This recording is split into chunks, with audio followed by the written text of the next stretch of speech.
বাপ যদি মারা যায় চাচার কাছে যাও, আর মাও যদি মারা যায় খালার কাছে যাও, আর বিপদে যদি পড়ো পড়শির কাছে না যাও।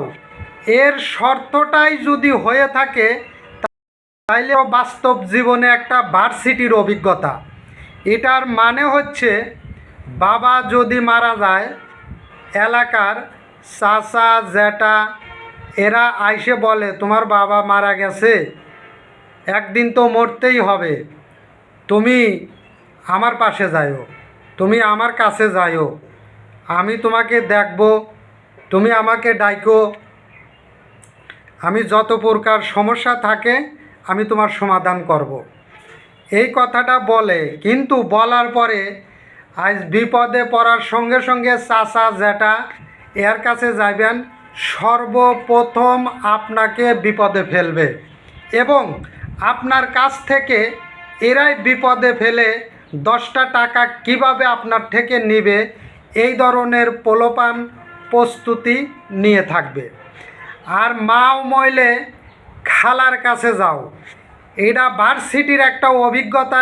এই বাস্তব জীবনের আপনি যখনই আপনার মা মারা গেছে, মায়ের কথা মনে পড়ছে, মায়ের আক্ষেপটা মনে পড়ছে, তখনই খালার কাছে যাইবেন।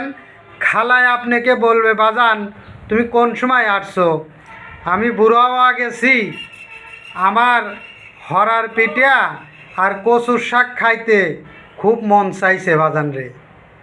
আবার আইসো হাত বিলে ছায়া থাকে যে দেহি বেটায় কিছু নিয়ে আইছে না।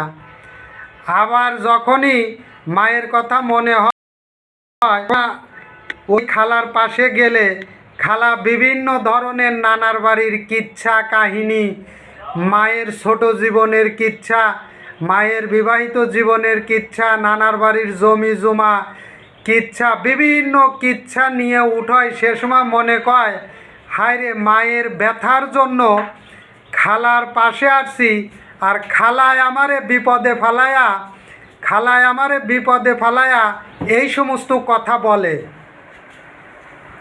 কারণ এর মানে হচ্ছে, এর মানেটা হচ্ছে যে খালার বাস্তব জীবনের যে অভিজ্ঞতাটা সেটা বাস্তবে তুলে ধরে, কিন্তু খালায় যে তার মায়ের দুঃখের কথাটা ছেলেকে একটা সান্ত্বনা দিবে এই কথাটা বলবে না। আবার যান আপনি বিপদে পড়বেন, বিপদে পড়ে আত্মীয়তার কাছে যাবেন, 10টা টাকা ধার নেবেন, তারপরের দিনকে আপনার যে কোনো একটা কথার কারণে আপনাকে এই কথাটা ভাসাবে, তখনই আপনার মনে হবে হায় রে, এই বিপদের সময় আল্লাহ এর কাছে না আইসা আমি যদি না খায়াও 2 দিন থাকতাম, তাও এই সমস্ত কিচ্ছা কাহিনীর কথা মনে হইতো না। তাই এই ভিডিওটা যে যেখান থেকে দেখতেছেন শুনতেছেন আপনাদের সবাইকে অসংখ্য ধন্যবাদ।